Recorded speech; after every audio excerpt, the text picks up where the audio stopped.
আসলে যে বিষয়টা বলতে যাচ্ছি সেটা হচ্ছে যে আমাদের দেশে রিসেন্টলি নাসিরুদ্দিন পাটোয়ারিকে নিয়ে অনেক কথা হচ্ছে, এবং তারপর তার কিছু জায়গায় হাতি। নাসিরুদ্দিন পাটোয়ারি তিনি সেনা অফিসারের ঘিলু আইকিউ নিয়ে কথা বলেছেন, আর হাদি বলেছেন যে সেনাবাহিনী যদি সাহস থাকে তারা যদি করে দেখাক তাহলে প্রতিটা ইট খুলে নিয়ে আসা হবে। এটা আলোকে কথা বলে অ্যাকচুয়ালি আমি খুব জ্বরে আক্রান্ত, অসুস্থ, কিন্তু বিষয়টা নিয়ে কথা না বলে পারছি না। এবং বিশেষ করে আমাকে অনেকেই ইদানিং অ্যাডভাইস করেন কিছু বিষয়ে কথা না বলার জন্য, আবার অনেকে অনুরোধ করেন যাতে কথা বলি, বিশেষ করে যারা কথা পছন্দ করেন শুনতে চান। আমি এখন আসি নাসিরুদ্দিনের শুনি। এই যে দেখেন এনসিবির একটা ছেলে নাসিরুদ্দিন পাটোয়ারি, তিনি কি যাচ্ছে তাই বক্তব্য দিলেন। যেই ছেলেটা সম্পর্কে আমি তথ্য পেলাম 2015 সালে সে আইসিবি পরীক্ষা দিয়ে রিজেক্টেড হয়েছেন, আইকিউ টেস্টে নাকি ফেল করেছেন। তো এখন সেই নাকি যে সেনা কর্মকর্তারা বিভিন্ন পরীক্ষা প্রতিযোগিতামূলক পরীক্ষা আইকিউ টেস্ট দিয়ে যারা সেনাবাহিনীর অফিসার হয়েছে ট্রেনিং সম্পন্ন করেছেন তাদের ঘিরে নিয়ে কথা বলছেন কে, যারা আইকিউতে যিনি কোনো পাস করেননি।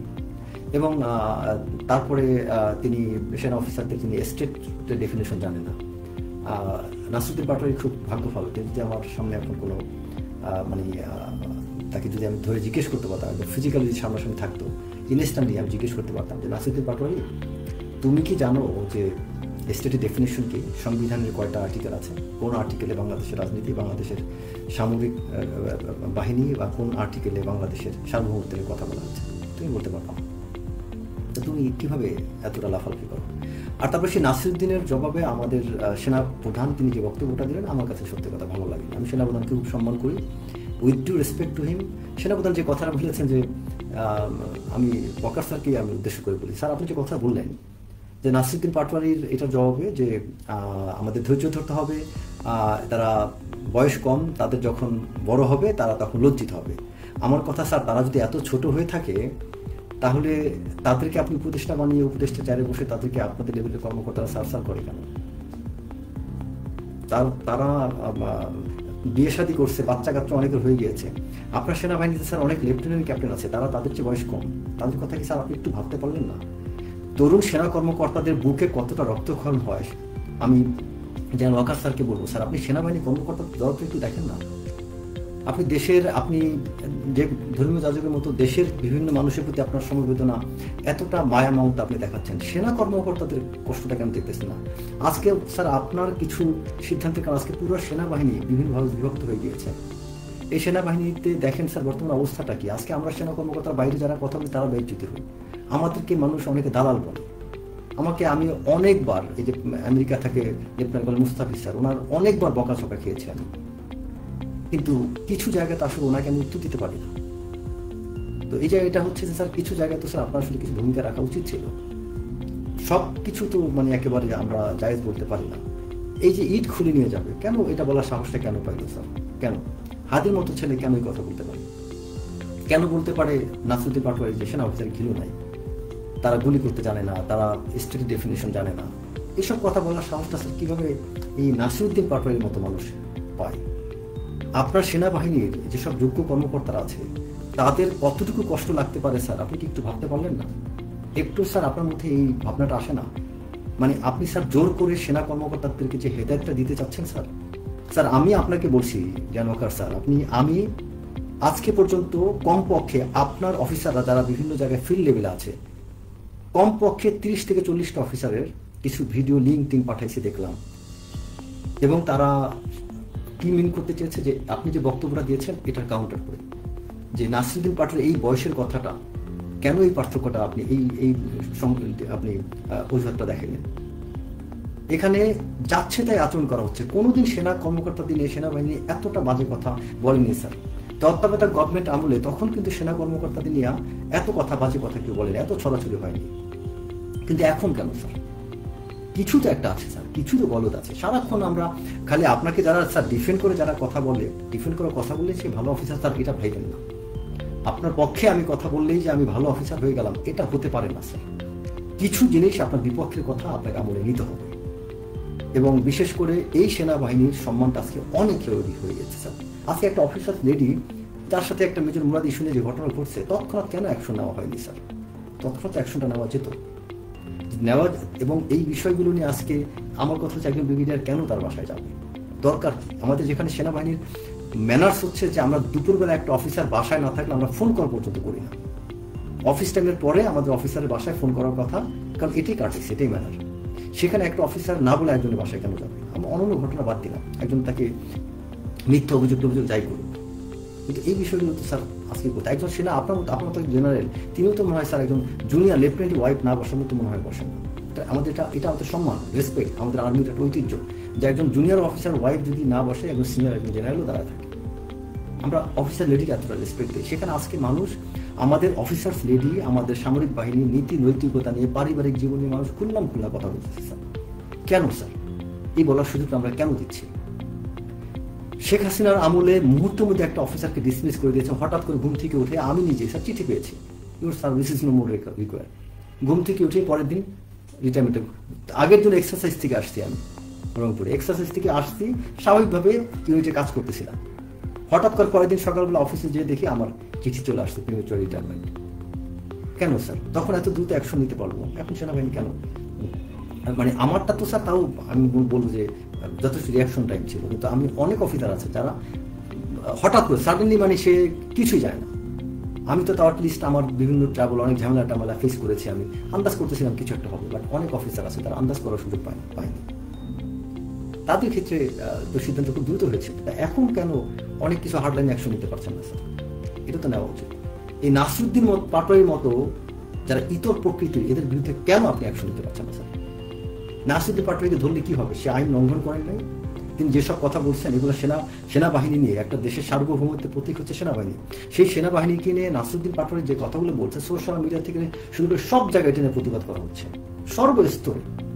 সেই নাসিরুদ্দিন পাটোয়ারির বিরুদ্ধে কোনো অ্যাকশন নেওয়া হলো না।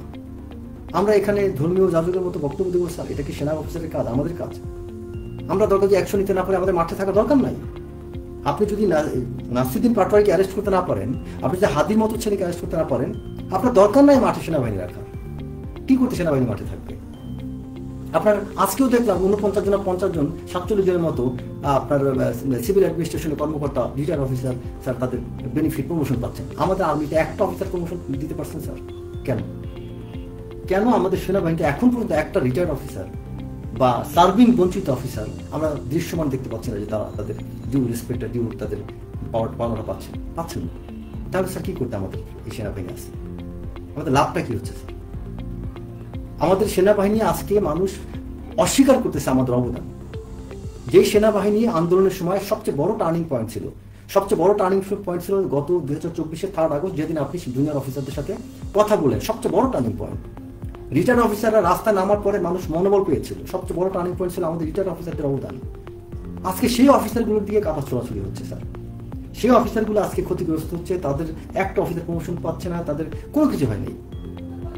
সিভিল একজন কর্মকর্তা এত কিছু পাচ্ছে। আপনি সেটা একটা জিনিস কি স্যার, একটা কথা আছে যে মানে শাসন করা তারই সাথে সোহাগ করে, যে আপনি সেনাবাহিনীর প্রতি প্রপার ওনারশিপ থাকলে আপনি শাসন করতে পারবেন স্যার, প্রপার ওনারশিপ না থাকলে আপনি শাসন করতে পারবেন। এই সেনাবাহিনীকে সত্যি কথা আপনার অভিজ্ঞ অনেক বেশি ভালো জানেন। আমি মনে করি এই সেনাবাহিনীকে আমাদের মান সম্মান রক্ষা করার সময় আসলে সত্যি কথা আমরা রক্ষা করছি না, সেনাবাহিনীটা নষ্ট হয়ে যাচ্ছে কিন্তু। এবং সেনাবাহিনী শুধু আমরা সেনা অফিসাররা না, আমাদের আত্মীয় স্বজন যারা আছে, বন্ধু বান্ধব যারা আছে, যারা সেনাবাহিনীকে ভালোবাসে, তারাও কিন্তু ক্ষতবিক্ষত হচ্ছে। আজকে নাসিরুদ্দিন পাটোয়ারির মতো মানুষের কথায় কিছু না করা মানে আমরা মেনে নিচ্ছি যে আমরা ঘিলুলেস। নাসিরুদ্দিন পাটোয়ারির একটা কথাকে মেনে নেওয়া মানে আমরা ঘিলুলেস। কেন আমরা নাসিরুদ্দিন পাটোয়ারির উত্তরটা দিতে পারছি না? কে নাসিরুদ্দিন পাটোয়ারি? তার এখানে সেনাবাহিনী কিনা কথা বলে, সে আন্দোলন করছে, ঠিক আছে। সেনাবাহিনী না নাসিরুদ্দিন পাটোয়ারির কথা বলার কে? সে বাংলাদেশের কোনো সরকারি কর্মকর্তা ছিল? তার বাংলাদেশে আন্দোলন ছাড়া কোথায় তার অবদান? এই আদার দিন আন্দোলন তো অনেকেই করতে পারে। মুক্তিযুদ্ধ আন্দোলন হয়েছে, 90 গণঅভ্যুত্থান হয়েছে, 69 গণঅভ্যুত্থান হয়েছে। 90 গণঅভ্যুত্থানের পরে কোনো ছাত্র তো আসে নাই বাংলাদেশ চালাইতে। 90 গণঅভ্যুত্থানের পরে কোনো ছাত্র তো এরকম বেদবি করে নাই। আজকে এই 5 আগস্টের পরে ছাত্ররা কেন বেদবি করছে, ছাত্ররা কেন মব জাস্টিস করছে? সেনাবাহিনীর ভূমিকাটা কি স্যার? কেন সেনাবাহিনী কঠোর হস্তে সেটা দমন করতে পারে নাই? খালি শেখ হাসিনার সময় কি মানে ছাত্রদেরকে আমরা তখন রাইট কজে আমরা ছাত্রদের সাথে ছিলাম, কিন্তু রং কজে কেন আমরা ছাত্রদের সাথে থাকবো? কেন? আবার যে জায়গাটা আমাদের ছাত্রদের সাথে থাকা উচিত সেটা থাকবে, অবশ্যই থাকা উচিত। ছাত্ররা আমাদের প্রতিদ্বন্দ্বী না, তারা আমাদের দেশের একটা অংশ। কিন্তু আমরা, আমার মনে হয় সেনাবাহিনী মানে মিলিটারি ফোর্স যেরকম বিহেভ করার কথা আমরা সেটা মনে করছি না। সেনাবাহিনী এখানে ধর্মীয় যাজক হলে সেটা মানাবে না, সেনাবাহিনী এখানে পণ্ডিত হলে মানাবে না, সেনাবাহিনী এখানে ফিলোসফার হলে মানাবে না, সেনাবাহিনী এখানে শিক্ষক হলে মানাবে না। সেনাবাহিনীর কাজ শিক্ষকতা না, সেনাবাহিনীর কাজ স্কলারগিরি করা না। সেনাবাহিনীর কাজ হচ্ছে একটা শক্ত অ্যাডমিনিস্ট্রেশন, কমান্ড, লিডারশিপ এস্টাবলিশ করা। একটা দেশ ক্রান্তি লগ্নে আমরা তো যুদ্ধ করি না, আমাদের প্রতিবেশী দেশ ভারতের সাথে যুদ্ধ করে আমরা পারবো না। তারা আমাদের সেনাবাহিনী কোন কাজ লাগবে স্যার? আমাদের সেনাবাহিনীতে কাজ লাগাতে হবে এই দেশ গড়ার। আমাদের দেশের যখন এই 5ই আগস্ট পূর্বে শেখ হাসিনার সরকার যখন বাংলাদেশের সিভিল অ্যাডমিনিস্ট্রেশন যখন ভেঙে পড়েছে, পুলিশ যখন ভেঙে পড়েছে, তখন উচিত ছিল এই সেনাবাহিনীটাকে অনেক কিছু দায়িত্ব নেওয়া। যখন দেখলাম উপদেষ্টারা অনেক ভালো কাজ ঠিক মতো করছে না, তখন সেনাবাহিনী কিন্তু অনেক সেই তত্ত্বাবধায়ক গভর্নমেন্ট সময়ের মতো করে অনেক দায়িত্ব নিতে পারত। উপদেষ্টারা যখন উল্টাপাল্টা ভাবে চলে মানে আরাম আয়েসে ব্যস্ত হয়ে গিয়েছিলেন, তখন সেনাবাহিনীর তাদেরকে দোষ চাপিয়ে দিলে হয় না, কারণ সেনাবাহিনী ওই মুহূর্তে অ্যাক্টিভ রোলে। সেনাবাহিনীর ওখানে অনেক কিছু করণীয় ছিল, সেনাবাহিনীকে দায় ছাড়া হতে পারে না। ওই মুহূর্তে যদি সেনাবাহিনী চিফ অ্যাডভাইজারকে যদি কিছু বিষয়ে কথা বলতেন কড়া ভাষায়, আমি মনে করি তাকে শুনতে হতো, কারণ এই সেনাবাহিনী দেশটাকে উদ্ধার করছে। ছাত্ররা তারা উপলক্ষ মাত্র, কারণ ওই মুহূর্তে মেইন পিভটিং রোলটা প্লে করছে সেনাবাহিনী, এবং সমস্ত দুনিয়ার মানুষ প্রশংসা করছে। আমেরিকা থেকে আজকে যে ইলিয়াস গালিগালাজ করে, সেই ইলিয়াসও প্রশংসা করছে, কর্নেল মুস্তাফিজ সেও প্রশংসা করছে, পিনাকি বলেন সবাই প্রশংসা করছে। সেই মানুষগুলো বুঝলাম তারা বাড়াবাড়ি করছে, পিনাকি হয়তো বাড়াবাড়ি করছেন, ইলিয়াস বাড়াবাড়ি করছেন, অনেকে করছেন, কিন্তু এই মানুষগুলোর সব কথাই কি মিথ্যা? সব সমালোচনাই কি মিথ্যা? এটা তোমরা ডিনাই করতে পারবো না। আমাদের এই জায়গাগুলোতে আসলে একটা বিষয় কি, যে আমি কিছু বিষয় কেউ আমাকে নিয়ে বাড়াবাড়ি করলে আমি সত্য সঠিক থাকলে আমি কাউন্টার করতে পারবো। আমি যখন গণহারে একটা না আমি ভুল করতে থাকবো, আমার কাউন্টার করার সুযোগ নাই। আজকে দেশটা কি একটা অনিশ্চয়তার দিকে, নির্বাচন হবে কি হবে না কেউ জানে না। দেশ মনে হয় কখনো মনে হয় জামাত চালাচ্ছে, কখনো মনে হয় এনসিপি চালাচ্ছে, কখনো মনে হয় উপদেষ্টা চালাচ্ছে, কখনো মনে হয় চিফ অ্যাডভাইজার চালাচ্ছে, কখনো মনে হয় কোনো বিদেশি কোনো একটা দেশ আমাদের রাষ্ট্রকে চালাচ্ছে। এভাবে কি একটা দেশ চলে? একটা রেভলিউশন, বৈপ্লবিক পরিবর্তনের পর সরকার কিরকম হয়? শ্রীলঙ্কার দিকে তাকান, শ্রীলঙ্কাতে বিপ্লব হয়েছে, শ্রীলঙ্কার ব্যাংকিং সেক্টর থেকে শুরু করে তাদের সব জায়গায় এখন ঠিক হয়ে গেছে। আমাদের কি অবস্থা? আমরা কিনা আমরা বিপ্লব করেছি না তামাশা করছি? আমার তো মানে বিপ্লব হয়নি, এটা একটা তামাশা হয়েছে। এই তামাশার করে বাংলাদেশে আমি লুটে লুটে খাচ্ছে মানুষ যে যার মতো করে। কোথাও কোনো সিস্টেম নাই। ফিজিক্যাল মব জাস্টিস হচ্ছে, এখন সোশ্যাল মিডিয়া মব জাস্টিস হচ্ছে। সোশ্যাল মিডিয়াতে এখন ইজ্জত হারানো হচ্ছে, ওর বিরুদ্ধে পরিবার থেকে শুরু করে মাকে পর্যন্ত মানুষ টানাটানি করে নিয়ে আসতেছে। মানুষের মাকে সোশ্যাল মিডিয়াতে টেনে নিয়ে আসতেছে। আমাদের অবক্ষয় কোন পর্যায়ে গেছে চিন্তা করা যায়, যে একটা মানুষের মা বাবাকে বলতে সোশ্যাল মিডিয়াতে একজন মাকে, আমাদের প্রত্যেকেরই মা আছে, আমাদের একটা মানুষের মাকে সোশ্যাল মিডিয়াতে টেনে আনতে পারি, তার চরিত্র, একটা মানুষের পরিবার, কত কিছু আমরা টেনে নিয়ে আসতেছি। এটি কি একটা রাষ্ট্র মেরামতের কাজ? রাষ্ট্র মেরামত করতে গেলে মানুষ এগুলা করে? আজকে সোশ্যাল মিডিয়া জাস্টিস শুরু হয়ে গিয়েছে। সোশ্যাল মিডিয়াতে একটা পোস্ট দিচ্ছে, সেই পোস্টের উপর আমরা অ্যাকশন নিচ্ছি। কেন নিচ্ছি? কারণ আমি তো নৈতিকভাবে দুর্বল, আমি কাজ করতেছি না, তাই ওই পোস্ট দেখে আমি প্রভাবিত হচ্ছি। আর আমি যদি ঠিক মতো কাজ করতাম, তাহলে সোশ্যাল মিডিয়া আমাকে কিছুই করতে পারতাম।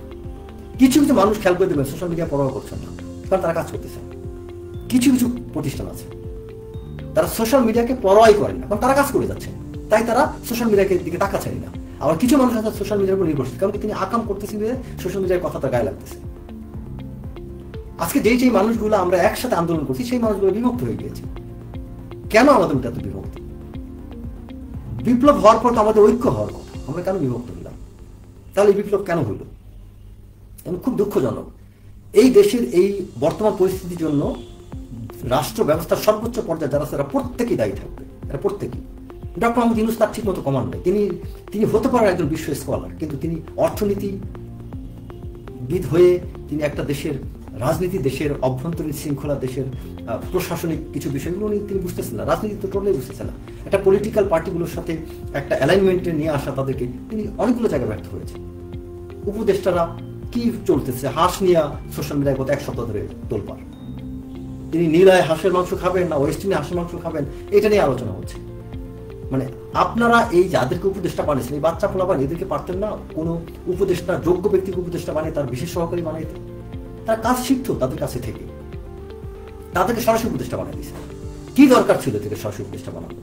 বাংলাদেশের যোগ্য লোকের অভাব হয়েছিল।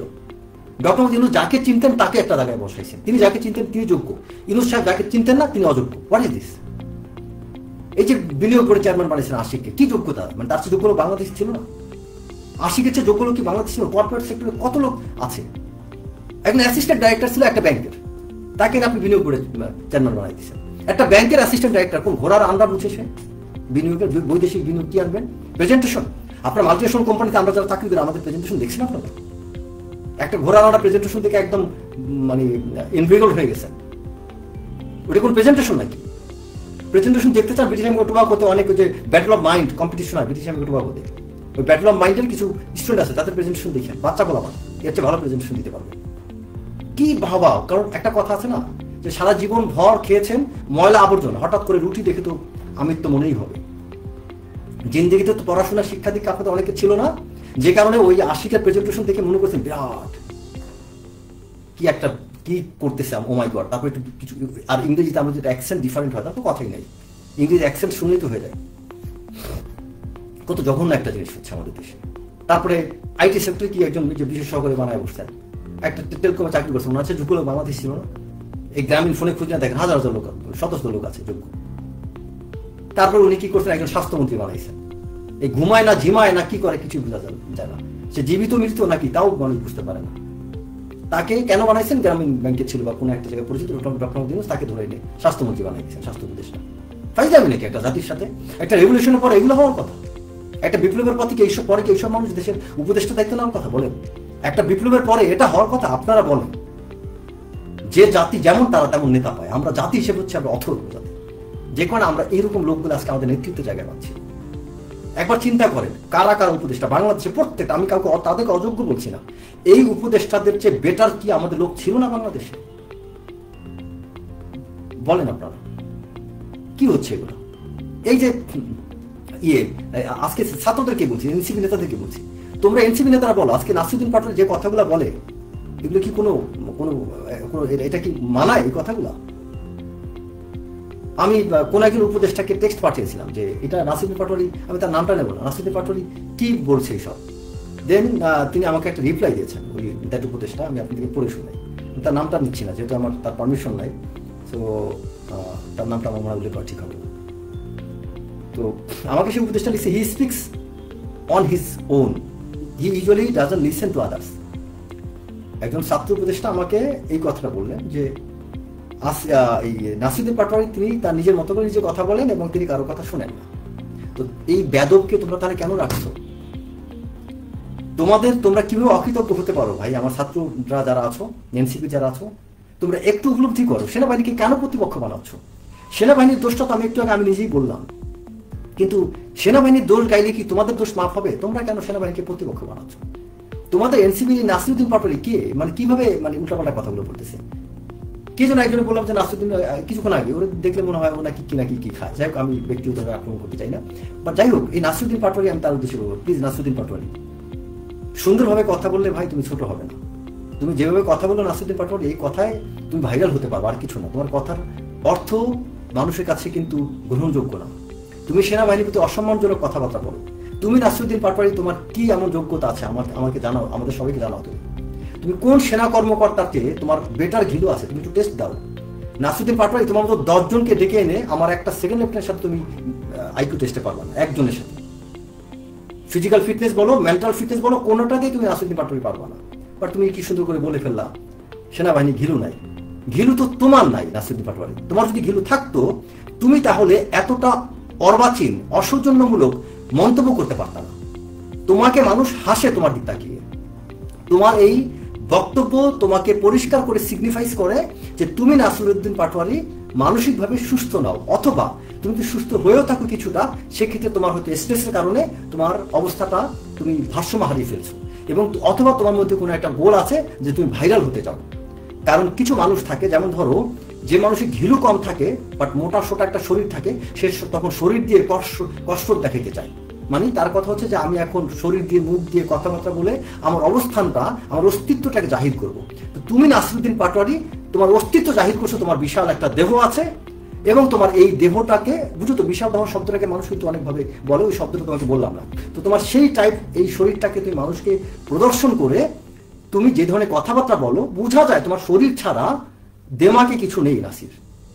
তোমার আপার চেম্বার শূন্য, ওই যে তোমারই একজন তোমাদের সাথে আন্দোলনের একদম তোমাদের কাছাকাছি একজন একটা কথা বলছে, এবং আমি তোমাদের সমপর্যায়ের অনেকের সাথে কথা বলি তোমার ব্যাপারে। আমি হাসনাতকে একদিন জিজ্ঞেস করেছি, তোমাদের যারা সমন্বয়ক যারা আছেন সিনিয়র পর্যায়ে, তোমার পর্যায়ে আমি 4-5 জনের সাথে কথা বলছি, তোমার সাথে কারো ভালো সম্পর্ক নেই। তুমি তো তোমার টিমে ঐক্য নেই নাসিরউদ্দিন, তোমার টিমের যারা আছে তারাই তো তোমাকে সম্মান করে না। তোমার শরীর স্বাস্থ্য দেখে কিছু বাচ্চা বলার পর তোমার সামনে হ্যাঁ রাইট বলছেন, হ্যাঁ রাইট করতে থাকে, কিন্তু আসলে তোমাকে সম্মান করে না কেউ। Nasiruddin, you are just boycotted in NCP. NCP senior নেতারা কেউ তোমার সাথে নাই বাস্তবে, কজ তোমার শরীর আছে আর বাকি নেতাদের মাথা আছে। সার্জিস ওরাও কথা বলে, সেই কথার মধ্যে কিন্তু একটা খুব সুন্দর বার্তা থাকে। হাসনাতও কথা বলে, হাসনাতের কথার মধ্যে যথেষ্ট বিনয় আছে তোমার চেয়ে, অন্তত তোমার তুলনায়। ও যদি রাগ করে একটা কথা বলে তাও আমি সেটার মধ্যে কিছুটা মানে সেন্স পাই, বাট তোমার কথার মধ্যে কোনো সেন্স নাই, মিনিংলেস, জাস্ট বোগাস কথাবার্তা বলো তুমি। সো এই ভাইরাল হওয়ার ধান্দা তুমি বন্ধ করো নাসিরউদ্দিন পাটোয়ারি। যাই হোক, আমি পরিশেষে বলবো যে এনসিপির সিনিয়র লিডার যারা, তোমরা নাসিরউদ্দিন পাটোয়ারিকে লাইনে আনো। আর সেনাবাহিনীকে বলবো, আমার সেনাপ্রধানকে স্যার আপনাকে সত্যি ভালোবাসি, সম্মান করি, দয়া করে আপনি সেনাবাহিনীর সম্মানটাকে রক্ষা করুন। সেনাবাহিনীকে কোনো ধর্ম প্রতিষ্ঠান বানায় না, সেনাবাহিনীর জায়গায় যেন থাকে। সেনাবাহিনীর মধ্যে সেই রকম জৌলুস না থাকলে সেনাবাহিনীকে কেউ সেনাবাহিনী বলবে না স্যার। সেনাবাহিনী শুড বি লাইক সেনাবাহিনী, কারণ আমরা সেনাবাহিনী কর্মকর্তার ঘুষ খায় না, সেনাবাহিনী কর্মকর্তার করাপশন দুর্নীতি করার সুযোগ নাই। যদি 2-4টা এক্সেপশনাল দু একটা হয়ে থাকে সেটার বিচার করেন, জাস্ট কিক দেম আউট। বাকি যারা আছে তাদেরকে নিয়ে ইজ্জতের সাথে থাকেন স্যার। সেনা কর্মকর্তারা যারা সব, তাদের অন্তরে রক্তক্ষরণ হয় আপনি যখন কোনো কিছু না করেন। আমি স্যার জুনিয়র অফিসারদের অনেকের মনোভাব, অনেকের কথা কিছুটা জানতে পারি, এই জন্য বললাম সত্যি স্যার ভিতরে অফিসাররা কষ্ট পাচ্ছে। 3rd আগস্ট আপনি যখন অফিসারদেরকে অনেক মন বড় করে দিয়েছিলেন, 5th আগস্ট যখন আরো মন বড় করে দিয়েছিলেন, সে আপনি কিন্তু আজকে অফিসারদের মন ছোট করে দিচ্ছেন। বিশেষ করে আপনার এই অতি সহনশীলতা, আমার মনে হয় না স্যার মহাত্মা গান্ধী পলিসি আপনার ফলো করা উচিত। সবাই ভালো থাকবেন, আসসালামু আলাইকুম।